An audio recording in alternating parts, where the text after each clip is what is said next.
Hello my friends and welcome, my name is Dennis and this is the latest update from Ukraine. Let's go to the military map first. We have the recent update on the eastern part of Ukraine, the hot spot, the major one on the front lines. Here near to the Bakhmut there is no big movement from the Russian forces and Ukrainian forces successfully were able to build defense lines. Moreover, if we go to the Siversk town, Russia wants to take this one. Russian forces tried to attack the city yesterday, however today were thrown back to their positions. Let's go to the timeline here. It was yesterday near to Verkhnokamensk, and today we see that they were thrown back away. And now let's turn on the satellite fire detection. You can see that here and there are some of the small spots of fire caused by artillery mostly. However, it's not that dramatic as it used to be 2 of the weeks ago. Then Russia successfully took Lysychansk and Severodonetsk cities. Nowadays we see mostly the ceasefire across the front lines, but Russia still tries to get some of the small villages and towns under their control. The Ukrainian side accumulated huge forces for resistance in a region. We also got deliveries from the Western Allies, artillery mostly, that keeps Russians away from the big cities as Slavyansk and Kramatorsk. However, those big cities remain the biggest target for Russian occupiers and they will try to reach those next month. For the potential success in that region, Russia needs 60,000 soldiers more, so they are calling newcomers to Wagner Group and also to their regular army. The Wagner Group private military campaign degraded significantly. They lost the best of the best in their forces during this war and they hire almost everyone. I can clearly state that Russia totally exhausted, and without the massive mobilization in Russia, they are doomed to lose this war. From the eastern side, let's go to the south. The situation is more or less standstill, and here near to Kherson, there's also artillery fire here and there. HIMARS artillery system works totally fine with Russian command centers and ammunition depots. Let's zoom to Antonovsky Bridge that was under attack recently. 2 of the consecutive days our artillery fired towards the place. However, bridge still exists. It is partially closed, however, for the heavy transport like tanks and big lorries. It's very hard to destroy this bridge. It was built very robust a long time ago and probably we need ballistic missiles to destroy it completely. Why do we need to destroy it? Well, if we go on a massive counterattack towards Kherson, Russia may use this bridge for the backup sources and reinforcements. If we successfully get Kherson under our control in 2 months, Russia would blow up Antonovsky Bridge anyway by the time they retreat from the region. Here, according to the fire sports, you can see that we were able to use our artillery systems on the way to Kherson area. Ukrainian forces are not far away from Kherson, however, still there is no massive counterattack ongoing nowadays. I hope next month we're gonna start it. Also, one of the ways how our counterattack may develop, that if we somehow cross the Dnieper River over here, we may go directly to the south to Crimea, my friends, and try to get this part of the land back under our control. In that case, Russia would lose morale because, oh, what are they doing? They are getting Crimea back.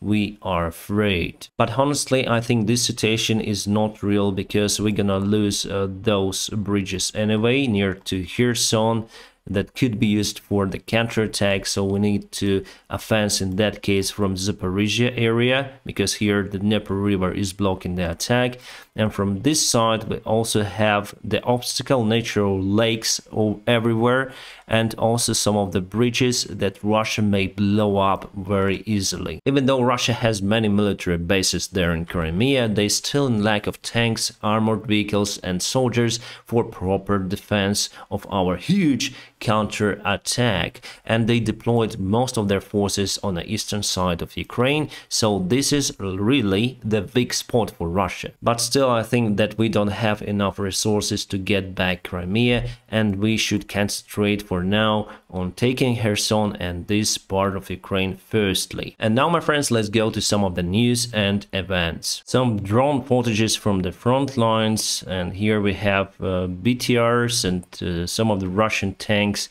just being destroyed by I don't know what. This BTR seems like to be stuck in the mud, that's it.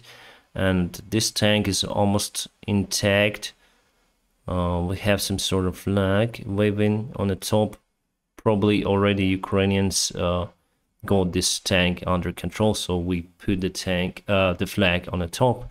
And here are some other tanks. Russians not only using the Zs or Os or Vs on their tanks, they also paint those in red color. So here on this one, they just painted it partially in red, just for you to see. So that is how they can identify their own tanks, because we Ukrainians and Russians, we use almost the same vehicles, military equipment to fight, and that is how we can identify the enemy. I honestly don't know what happened to those, but there is no crew, no one, and these vehicles, those seems to be intact and probably will serve for Ukrainian forces after. Also some of the footages coming from the front lines, mortars, our guys, soldiers. Those are Belarusian drills that they conduct on their territory, so I would say quite far away from Ukrainian side this time. Ukrainian intelligence service constantly monitors the military activity on Belarusian side, and Russians also throw their forces in Belarus. However, now they don't have enough forces to attack Ukraine to successfully try to do it. United States military say that logistics now allow to supply Ukraine enough forces within 48 up to 72 hours. This guy is not a hobo who found some sort of military jacket. This is Iranian general, and he said that Iran should supply Russia with military equipment such as drones. I think in that case Ukraine should get more weapons from Western allies, including the same types of drones. And this month it should have been a great celebration of the anniversary of the Russian Black Sea Marine Fleet. I'm from Crimea myself, from Sevastopol, the main harbor city for Russian Marine Fleet, and when I was a kid I attended a couple of the times those great military parades. By that time those parades were conducted together with the Ukrainian side, but now we are the enemies, and this year the main flagship was destroyed. So how can you perform the parade without the flagship?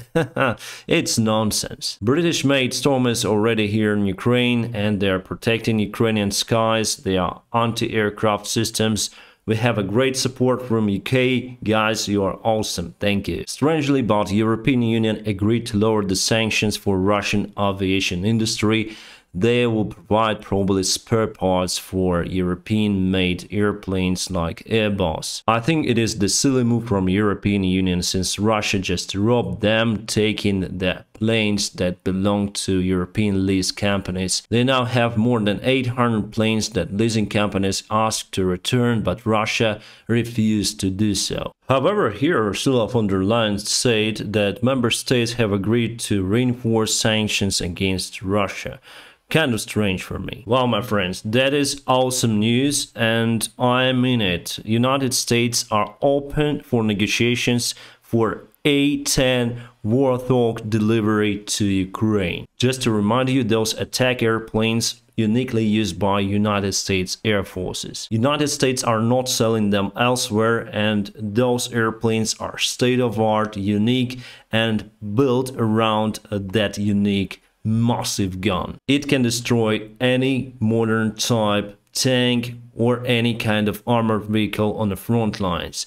It would be awesome to fly it, my friends. Well, my friends, it could be a game changer for Ukraine, and now in media I can hear more and more narratives that Ukraine should have military jets, now including A-10. Right, the financial situation today was terrible. Our local national currency dropped in relative to United States dollars by 25%, and also the fuel prices will rise by the same particular percentage. And we have more good news coming from United Kingdom. They're gonna send us more artillery shells, drones, and M777 artillery systems. So here we have the published list of the possible help delivered to Ukraine. Some of those we already received. I mean, not the airplanes, but we have the HIMARS, we have M270 MLRS rocket artillery systems.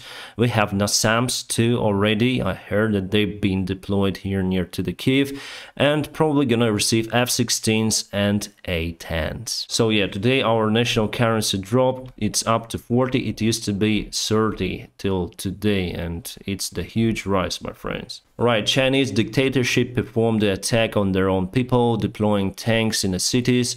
People struggling because they cannot return, they cannot get their money back from the banks. That is how dictatorship works, my friends, and now it is the war between democracy and dictatorship. Do you want to live like that? Then government protects banks more than you, then you cannot say anything, and if you say something, they deploy tanks to kill you. It's not the proper way how society should work. I know that Western type of democracy is not ideal, my friends, but it's the best that we have so far. Right, CIA chief says that there is no evidence that Putin is in bad health conditions. However, we see the symptoms, we heard them, then he started to cough on press conference. So literally he has probably health problems. Nancy Pelosi addressed to Blinken. She said, label Russia as a terrorist state or else Congress will. Recognition of Russia as a terrorist state is a great move from United States of America. We all know what Russia is doing here. We see it online. I also give you information about Russian actions here against civilian people, and for sure it should be recognized as genocide and terror. President Zelensky's spouse Helena Zelenskaya recently attended United States of America, and she met with Nancy Pelosi, and obviously it was the influence of her on United States Senate to make this move on recognition Russians terror. United States General Commander Mark Milley said that Ukraine didn't lost Donbass and will take it back. Russia got some tactical success on eastern part of Ukraine that cost them huge losses. So I hope that with Western help we're gonna take everything back. My friends, now press the like to this video if you like what I do. If you don't like this video, press dislike. Anyways, if you want to support me and if you can, please go to the video description. There are some of the links how you can do it. Join my Patreon, join PayPal or Donatella. My friends who support me, you are awesome. I wish you all the peaceful sky wherever you are, and have a great time.